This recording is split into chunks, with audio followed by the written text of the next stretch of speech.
welcome to BrewTV, your one and only beer and brewing TV show located right here in Perth. Every week we'll be exploring the world of beer and brewing in Western Australia, from the home brewer to the professional breweries and everything else in between. And for you cider drinkers and ginger beer lovers, we'll also include you as well.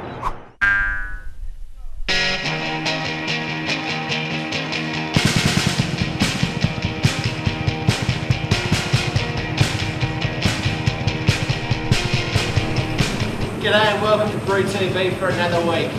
We get some great jobs. I'm stuck in the cool room here at Brews R Us in Greenwood. Sample number 1, 140 to go. Enjoy the show.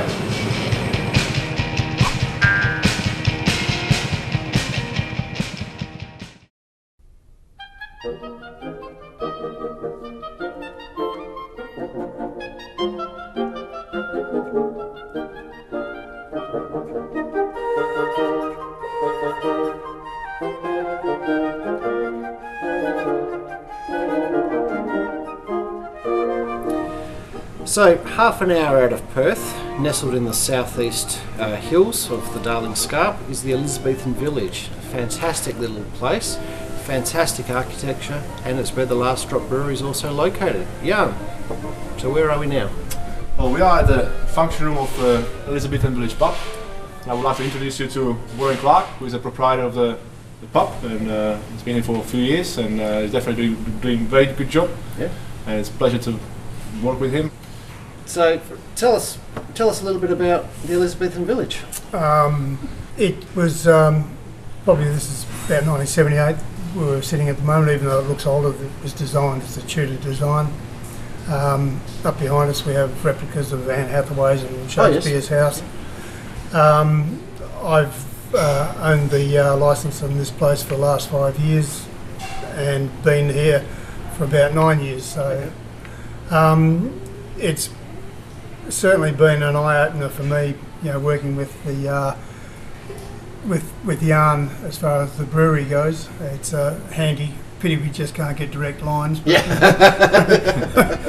But you know, it's as far as the beers that Jan produces, we wouldn't go anywhere else. You know, it's probably the best beer that we've certainly served out of here. Great. Yeah, for sure. Great. Yep. Fantastic. And you do meals and meals. Well, we do approximately anywhere between 1,500 and 2,000 covers a week. Wow.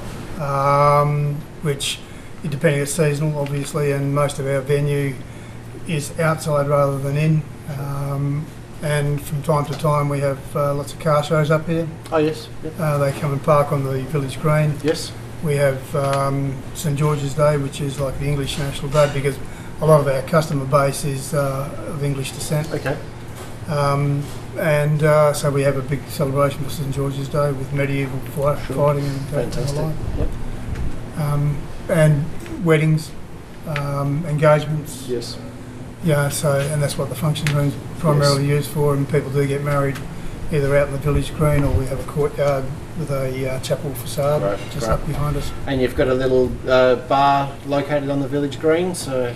Oh, you found it? I can sniff them out. But yeah, people don't have to make the walk across the car park. No, well, that was one of the... We've just got busier and busier over the last few years, and it's to the stage where, you know, the place really wasn't designed to accommodate the number of people that, you know, to serve. So we've had to diversify, and putting the bar out there was one of the areas that kind of addressed that issue for us. And I think a lot of people are surprised that a place like this exists. Yes. Yep. You know, when they get here, they think, you know, well, yeah, they do compare it to an old English pub, but I mean, there's, I think that's where the similarity ends, maybe with the wooden beams and the like. Yes. But just the surrounds. I mean, we've got a car park down there that holds, you know, about 150 cars. Yeah, for sure.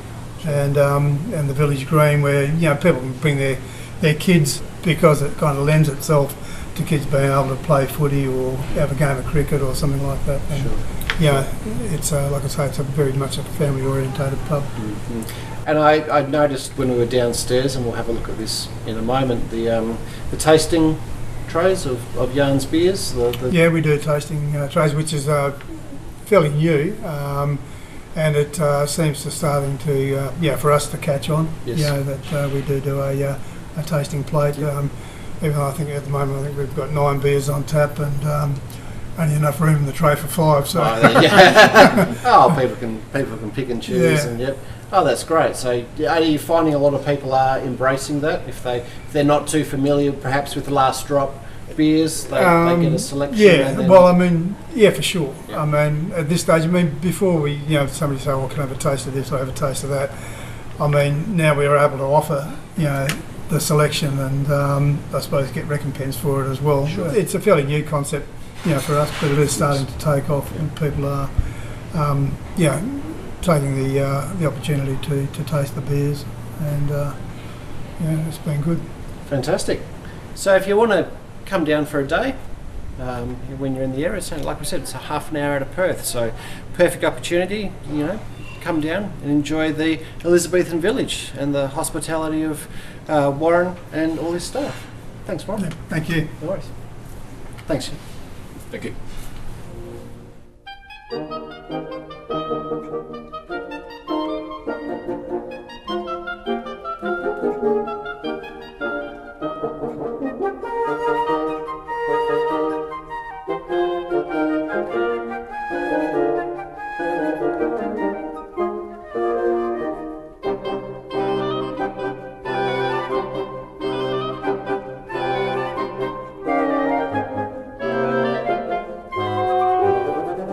Okay, so we've got a fantastic little tasting trays here from the Elizabethan village, and we've got a very special guest with us.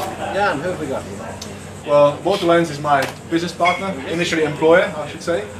He employed me when I came to Australia. I was pretty much unemployed brewer, so he was the one who gave me the opportunity, and I appreciate it very much. And we became good friends all the time, and became literally business partners. So Still going strong today. Welcome, Walter. Welcome to BrewTV.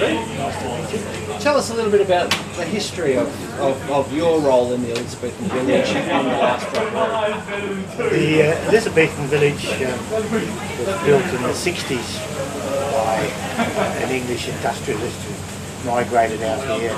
He had this dream to build a Shakespearean theme park, and we put a lot of effort, a lot of money into it.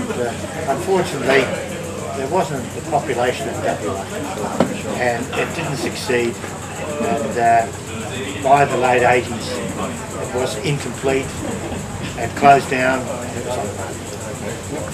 So it's about that time that I met Horst Kemp, who's a German brewer, was brought over from Germany by the Matilda Bay Brewing Company. Oh, okay, yes, yep. They brought him in to brew this quality beer. By the time I met him, he was no longer working for Matilda Bay, and he lived locally here. And we just discussed the possibility of what to do with the Elizabethan village. So we thought that building a pub and a brewery would be a good plan. Fantastic.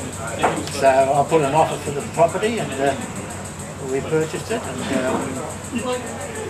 I then built the brewery, which the building wasn't built at the time. While Horst went to Germany, to Bavaria, and located the equipment. Right. Yes, magnificent equipment. Yeah, so that was shipped over, and that's how it all began. By 1992, both the brewery and the tavern sort of opened simultaneously. Sure. And you, from day one, you've always been serving the beers in the tavern? Yes. Right. And I believe you've expanded since then as well.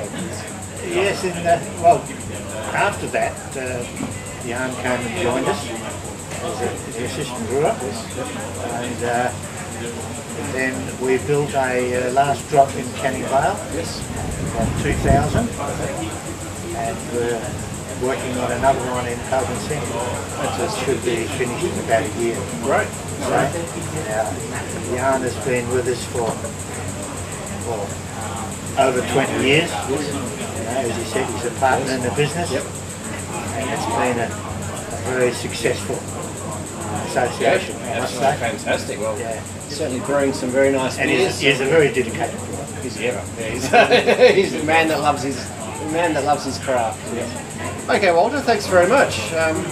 We look forward to continuing the progress of Last Drop throughout the next coming years, and I'd like to see the Coburn Central. And Yes, thank whatever you. you're doing, it's certainly working, and it's working very well. And It's very interesting. I enjoy it. great. Appreciate it. Thank you. Thank you.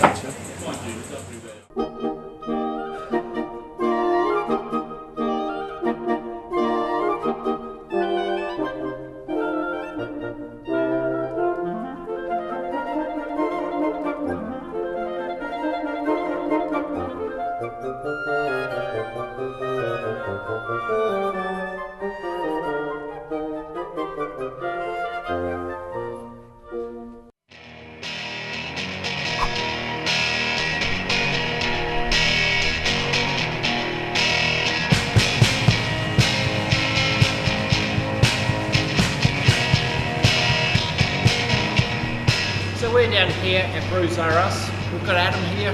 He's going to take us for a nice tour of the brewery and go through the steps on what you do when you come in and brew on premises. G'day, Adam. G'day. John. Good mate. Alright, so generally the first process is to work out what sort of beer you're after. So obviously there are different styles, whether it be lagers, pilsners, ales, stouts, wheat beers. So the customer will come down, choose his brew, we'll pass on a recipe sheet, and then they'll just measure out the ingredients.